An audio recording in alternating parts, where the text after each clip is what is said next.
ఎవరు భుజాలు తడుముకుంటున్నారో స్పష్టంగా అర్థమైంది, ప్రజలైతే చూస్తున్నారు. అయితే అయితే అయితే గౌరవ డిప్యూటీ స్పీకర్ గారి యొక్క సవాల్ను నేను స్వీకరిస్తా ఉన్నా.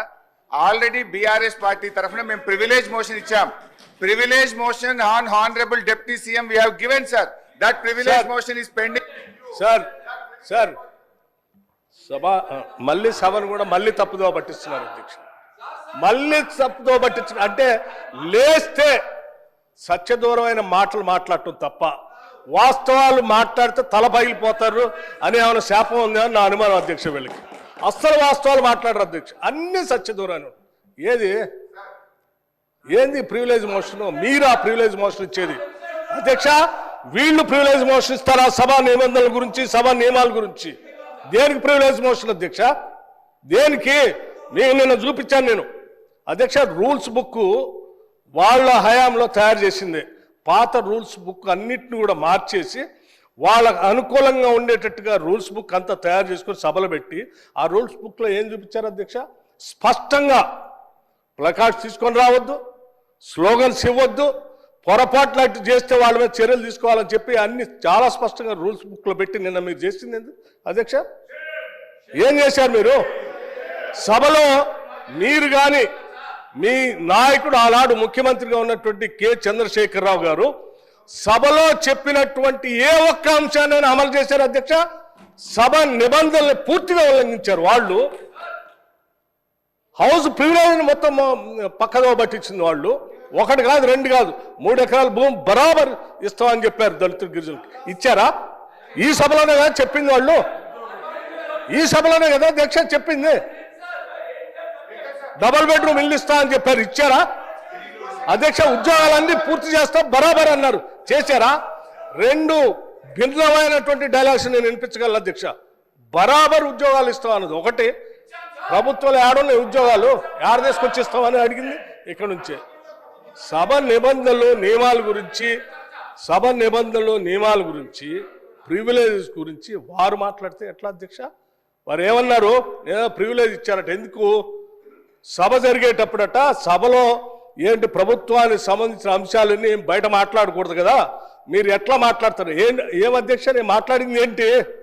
మీరు తప్పుడు సమాచారం ఈ రాష్ట్రానికి అప్పుల పైన ఇస్తా ఉంటే ఆ అప్పులకు సంబంధించి ప్రజలకు తెలియాలని చెప్పి 7,11,000 పైన ఉన్నటువంటి అప్పుల లెక్కలు బరాబరుగా చెప్తూ ఆ అప్పులు తీసే క్రమంలో మీరు చేసిన 66,000 కోట్ల అప్పుల్ని మేము తీర్చామని చెప్తూ అట్లాగే రైతులకి ఇంకో 21,000 కోట్ల రూపాయలు రుణమాఫీ కింద ఆపు ఇచ్చామని అన్నప్పుడు ఒక జర్నలిస్ట్ అడిగాడు, అయ్యా రైతులకు భూమి ఉన్నటువంటి వాళ్ళు అందరికి ఇస్తున్నారు బాగానే ఉంది, మరి అసలు మా భూమి లేని మా నిరుపేద ప్రజల కూలీలకు కూడా మీరు అప్పుడేదో ఇచ్చారు కదా అని ఇస్తా అన్నారా? 12,000 ఇస్తారంటే ఎస్ అవి కూడా ఇస్తామని అన్నాం. భూమి లేని నిరుపేద కూలీలకి 12,000 కూడా ఇస్తాము. అది ఒక జర్నలిస్ట్ అడిగిన దాని మీద ఇస్తామని చెప్పిన దాన్ని అది ప్రివిలేజ్ మోషన్. నిరుపేద కూలీలకి 12,000 మేము ఇస్తామని చెప్పినట్టు మాటను ఇస్తామంటే నీకేమైనా ఇబ్బందా? కూలీలకి ఇయ్యొద్దా? ఏంటి ఈ భూస్వాముల మనస్తత్వం? ఏంటా ఇబ్బంది? ఏం ఇబ్బంది అంటే దానికంటే ప్రివిలేజ్ మోషన్ ఇస్తారట. రైతు కూలీలకి 12,000 ఇస్తారా అని ఒక జర్నలిస్టు అడిగితే ఇస్తామని అన్నాం. అది ప్రివిలేజ్ మోషన్. రైతు కూలీలకు ఇస్తా అంటే ప్రివిలేజ్ మోషన్. ఇదెక్కడ ప్రివిలేజ్ మోషన్ అధ్యక్ష? ఇదెక్కడ ఉల్లంఘన? ఏ ఉల్లంఘన? రైట్. ఇంకోటి చెప్పారు, 7,11,000 పైన రుణం ఉంది అని తప్పుడు చెప్తున్నారు. మొత్తం తప్పులు చెప్పిందే మీరు కదా. 10 సంవత్సరాల పాలనలో తప్పు చెప్తుంది. 10 సంవత్సరాల పాలనలో తప్పు చెప్పినందుకే 6 నెలలకోసారి మర్చిపోతుంది అధ్యక్ష. వీళ్ళకి 6 నెలలకోసారి ఎందుకు పోతుంది నాకు అర్థం కావట్లే. ఆ సాధారణ ఎన్నికలప్పుడేమో ప్రజలు మొత్తం 6 నెలల క్రితం డిసెంబర్లో మొత్తం వాళ్ళని పంపించారు 2023. అది అయిపోయిన 6 నెలలకి పార్లమెంట్ ఎన్నికలు వస్తే డిపాజిట్ గలం చేసేసారు ప్రజలు. 6 నెలల తర్వాత మళ్ళీ అసలు ఇది ఏందో వాళ్ళకి ఆలోచన పోయిందేమో. అసలు రాష్ట్ర ప్రజలు అన్ని తప్పుదోలు పట్టించారు. ఇది ఎక్కడ అన్యాయం అధ్యక్ష?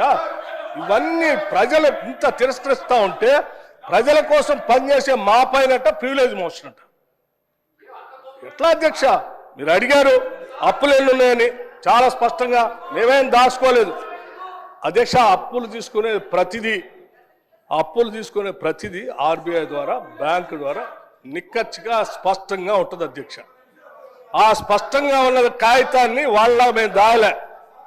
వాళ్ళు ప్రతి సందర్భంలో 7 లక్షల పైన అప్పు ఉందనేది ఏది మీరు కార్పొరేషన్ గ్యారంటీస్ వాటిని ఎప్పుడు కలిపి చెప్పలే. కానీ వాళ్ళు మేము చెప్పేమే దాచుకోలేదు కదా. నీలాగా సభను తప్పుదో పట్టించ మీరు ఎప్పుడు చెప్పలేదు. 7 లక్షల పైబడి ఉన్న మాట దాచిపెట్టారు మీరు. మేము ఇవాళ దాయాలని నువ్వు ప్రశ్న అడిగితే స్పష్టంగా ప్రశ్న సమాధానం చెప్పాం. దీనిపైన చర్చ కావాలన్న ఫైన్ రెడీ మేము. Sir one minute Harish Rao గారు, మీరు అడిగిన ప్రశ్నకు కరెక్ట్గా మీరు అడిగితే ఈ డైవర్షన్స్ కావు. ఈ డైవర్షన్స్ అయితే 1 అవర్ లోపల నీకు 10 క్వశ్చన్స్ ఏడాగా కంప్లీట్ అవుతాయి. దయచేసి మీరు వేరే దానికి పోకుండా క్వశ్చన్కు సంబంధిత ప్రశ్నలే అడగండి. మీరు దయచేసి ప్లీజ్ హరీష్ రావు గారు. స్పీకర్ సార్, మాకు మాత్రమే నీతులు చెప్తారు, అటువైపు ఎందుకు చెప్పారు సార్? అదే మీరు ఇప్పుడు వారు మొత్తం రాజకీయ ఉపన్యాసం చేయొచ్చు, రాజకీయం అంతా మాట్లాడొచ్చు. నేను I was confined to the subject sir. నేను డీవియేట్ కాలేదు. దయచేసి మీరు మా హక్కులను కాపాడాలి సార్. వికారాబాద్ ప్రజలు కూడా చూస్తున్నారు సార్, మా హక్కులు కాపాడాలి సార్. మీరు ఇక్కడ స్టార్ట్ అయితే అధ్యక్ష, స్పీకర్ సార్, మీరు ఒక విషయాన్ని క్లారిఫై చేయాలి. ఆ రకంగా శాసించడం కరెక్ట్ కాదు సార్. అధ్యక్ష, నాకు హరీష్ రావు గారి మీద చాలా హరీష్ రావు గారి మీద చాలా గౌరవం ఉంది అధ్యక్ష. వారు సీనియర్ సభ్యులు, గతంలో 10 ఏళ్ళు ఉన్నారు, అంతకుముందు కూడా ఉమ్మడి రాష్ట్రంలో ఉన్నారు, ఇప్పుడు కూడా ఉన్నారు అధ్యక్ష. వారు మాట్లాడితే పదే అసలు సభాపతి అన్నా సభా స్థానం అన్నా గౌరవం లేకుండా వాళ్ళు మాట్లాడుతుంటే ఎట్లా అధ్యక్ష? నిన్న అధ్యక్ష నేను చూశాను, బీఎస్సీ సమావేశం జరిగేటప్పుడు అధ్యక్ష వీళ్ళు చేసింది ఏంది? బీఎస్సీ సమావేశం జరిగేటప్పుడు నిన్న కూడా నిరసన చెప్పిపోయారు అధ్యక్ష. నేను అందుకే చెప్తాను, బీఎస్సీ సమావేశం జరుగుతూ ఉంది. 10 ఏళ్ళు బీఎస్సీలో ఏం చేసావు అధ్యక్ష? మీకు సభకి రాష్ట్ర ప్రజలకు కూడా తెలియాలి. ఏం చేసావు అధ్యక్ష? బిజినెస్ సభలో ఏం బిజినెస్ జరగాలనేది అధ్యక్ష సభలో ఏం బిజినెస్ జరగాలో, ఎన్ని రోజులు జరగాలనేది పైన సభాపతి స్థానంలో ఉన్నటువంటి పోచారం శ్రీనివాస్ రెడ్డి గారు అక్కడ కూర్చునేవాళ్ళు, అవతల నుంచి మీరు వచ్చేవాళ్ళు, యువతల నుంచి సిఎల్పి నాయకుడిగా ప్రతిపక్ష నాయకుడిగా నేను కూడా ఆ బీఎస్సీ మీటింగ్లో ఉన్నాను. ప్రతి సందర్భంలో ప్రభుత్వ పరంగా ముందుగా ప్రతిపక్షాలు అడిగి మీరేం చెప్పాలనుకుంటున్నారు, ఎన్ని రోజులు కావాలి మేము చెప్పేవాళ్ళం. చెప్పి ఈ అంశాలన్నీ తీసుకోవాలి, ఇన్ని రోజులు కావాలంటే సరే.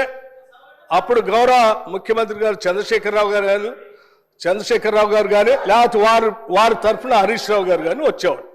వచ్చి వాళ్ళు ఏం చెప్పేవాళ్ళు అధ్యక్ష? రైట్, చాలా సంతోషం, మీరు ప్రతిపక్ష పార్టీగా మీరు ఏ అంశాలు తీసుకోవాలనుకుంటున్నారో ఆ అంశాలన్నింటినీ గౌరవ సభాపతి గారికి ఇవ్వండి, ఎన్ని రోజులు నడపాలనుకుంటున్నారో అన్ని రోజులు కూడా రాసివ్వండి, మేము కూడా ఆ అంశాలన్నీ రాసిస్తాం.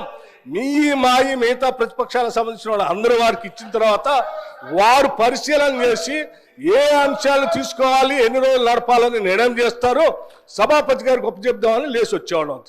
లేదు నేను ఎక్కడ చెప్పాలంటే లేదు, అట్లా కరెక్ట్ కాదు, సభాపతి గారు రాసిచ్చాం, వారే నిర్ణయం చేస్తారు, మనం అంతా సభ వారు చెప్పినట్టు నడవాలని ఫైన్ అని చెప్పి 10 ఏళ్ళు అదే నడిపాం అధ్యక్ష. కానీ నిన్న మాత్రం ప్రసాద్ కుమార్ గారు సభాపతి స్థానంలో ఉంది, మేము కూడా అదే ప్రొసీజర్ని ఫాలో అవుదాం, మీరు రాసి ఇవ్వండి మేము రాసిస్తామని అంటే లేదు ఇప్పుడు ప్రసాద్ కుమార్ గారు సభాపతి గారు నిర్ణయం చేయడానికి లేదు, మీరు ఇప్పుడే చెప్పాలను. అధ్యక్ష, సభాపతి స్థానం అప్పుడు అదే ఇప్పుడు అదే. అప్పుడు పోచారం శ్రీనివాస్ రెడ్డి గారు ఉన్నారు, ఇప్పుడు ప్రసాద్ కుమార్ గారు ఉన్నారు. సభాపతి స్థానం ఏం మారలేదు అధ్యక్ష, మనుషులు మాత్రమే మారారు. పోచారం శ్రీనివాస్ రెడ్డి గారు ఉన్నప్పుడు ఏ నిబంధనలు అయితే పాటిస్తున్నామో ప్రసాద్ కుమార్ గారు ఉన్నప్పుడు కూడా అదే నిబంధనలు పాటించాలి కదా. ఎందుకు మీరు దాన్ని వదిలేసి లేచి బీఎస్సీలో సభాపతిని మొత్తం అందరిని అవమానించేటట్టు కాగితాలు పడేసి బయటకు వెళ్తారు అధ్యక్ష? ఇదేనా సభాపతి స్థానానికి మీరు ఇచ్చే గౌరవం? ఏం ప్రసాద్ కుమార్ గారు స్పీకర్ కాదా? మనం 10 ఏళ్ళు పాటించింది మనం ఎందుకు పాటించట్లే? వీళ్ళు మాట్లాడితే లేచి సభాపతి మీద అటాక్ చేయడం కోసం ప్రయత్నం చేస్తారు. ఇది కరెక్ట్ కాదు అధ్యక్ష. సభాపతి మీరు పదే బతిలాడారు అధ్యక్ష, కూర్చోండి దయచేసి ఆ ప్లే కార్డ్స్ పట్టుకొని రావటం కరెక్ట్ కాదు, అవన్నీ మా మార్షల్స్కి హ్యాండ్ ఓవర్ చేయండి, నా దగ్గర తీసుకొని వస్తారంటే హ్యాండ్ ఓవర్ చేయకపోగా ఆ కాగితాలన్నీ పట్టుకొని ఏడుకొచ్చేది ఆ సభాపతి స్థానం మీద ఎగరటానికి పోతా ఉన్నారు హరీష్ రావు గారు. ఎక్కడ నియమం అధ్యక్ష ఇది కరెక్ట్ కాదు అధ్యక్ష. సభాపతి స్థానంలో ఉన్నటువంటి మిమ్మల్ని సభలో ఉన్నటువంటి వాళ్ళందరూ గౌరవించాల్సిందే, సభ నిబంధనల నియమాల ప్రకారం నడుచుకోవాల్సిందే. మేము ఈ నిబంధనలకు అతీతంగా మేము రాచరిక వ్యవస్థలో మేము పోతాం, మేము శాసించినట్టే సభ నడవాలంటే కుదరదు అధ్యక్ష. అది కరెక్ట్ కాదు. దీనికి ఒక రూల్స్ బుక్ ఉంది, ఆ బుక్ ప్రకారం నడవాల్సింది.